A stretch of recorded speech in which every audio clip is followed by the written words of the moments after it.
बड़े बिल्डर के नाबालिग बेटे ने पोर्शे कार से मारी पल्सर को टक्कर। पल्सर सवार युवक युवती की हुई घटनास्थल पर ही मौत। लोगों ने पिटाई कर कार चालक नाबालिग को किया पुलिस के हवाले। पुणे के कल्याणी नगर परिसर की दुर्घटना।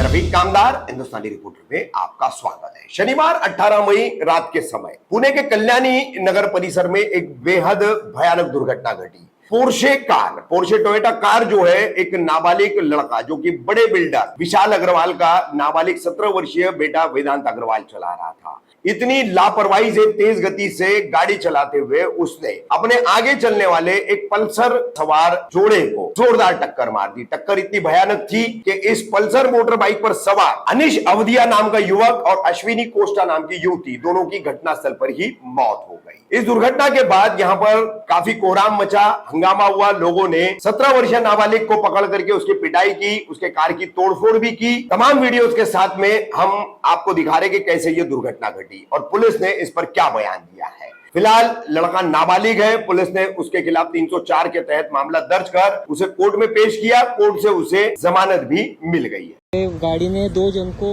उड़ा दिया, ऑन द स्पॉट डेथ हो गया भाई। गाड़ी पे नंबर प्लेट भी नहीं है, दोनों साइड नहीं है। पुणे में का हाल है। आगे यहाँ पे उड़ाया 2 लोगों को, एक लड़का एक लड़की। बॉलर पुणे का क्लब है ये। बहुत गंदा सीन है यार।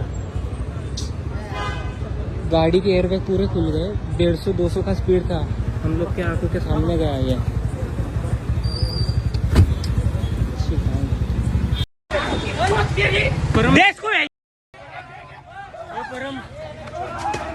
रुक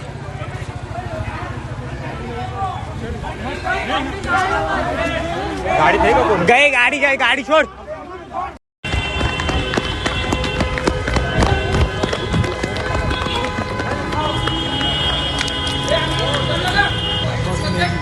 काय वो गाड़ी वाला आगे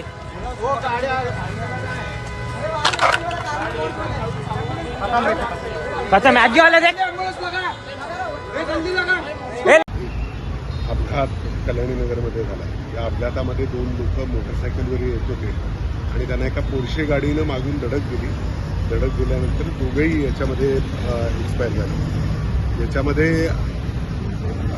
दोघेही राजस्थानचे आहेत आणि अश्विनी कोस्टा आणि अनिश अवधिया त्यांची नाव पुन्हा एकदा रिपीट करतो।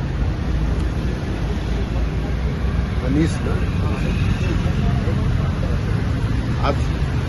आज सकाळी साधारण 2 ते 2:30च्या दरम्यान कल्याणी नगर या ठिकाणी एक अपघात झाला। या अपघातामध्ये 2 जणांचा मृत्यू झाला। पल्सर गाडीवरून जात असताना मागून एक गाडी येऊन त्याने त्याला डॅश केले। ही पोर्शे गाडी होती। त्याच्यामध्ये एकाला आम्ही ताब्यात घेतलेलं आहे। मेडिकल आणि पुढच्या फॉर्मॅलिटी सुरू आहे। सध्या गुन्ह्यामध्ये 304 या कलमाप्रमाणे गुन्हा दाखल असून पोलीस तपास करतात। ड्रंकन ड्राईव्हचा सर काय प्रकार होता? नाही, याच्याबद्दल पोलीस तपास करतायत। प्रथमदर्शनी तसं वाटतंय, पण मेडिकल करून त्याच्यानंतर जे सर्टिफिकेट येईल त्याप्रमाणे योग्य तपास केला। आरोपीला तुम्ही ताब्यात घेतले? ड्रायव्हर एक आरोपी आपल्या ताब्यात आहे। अल्पवयीन नाही, आम्ही व्हेरीफाय केलं। पबमधून येत होते का असं काही प्राथमिक माहिती आहे? संध्याकाळी रात्री कुठून तरी पार्टी करून ते येत होते एवढं समजतं।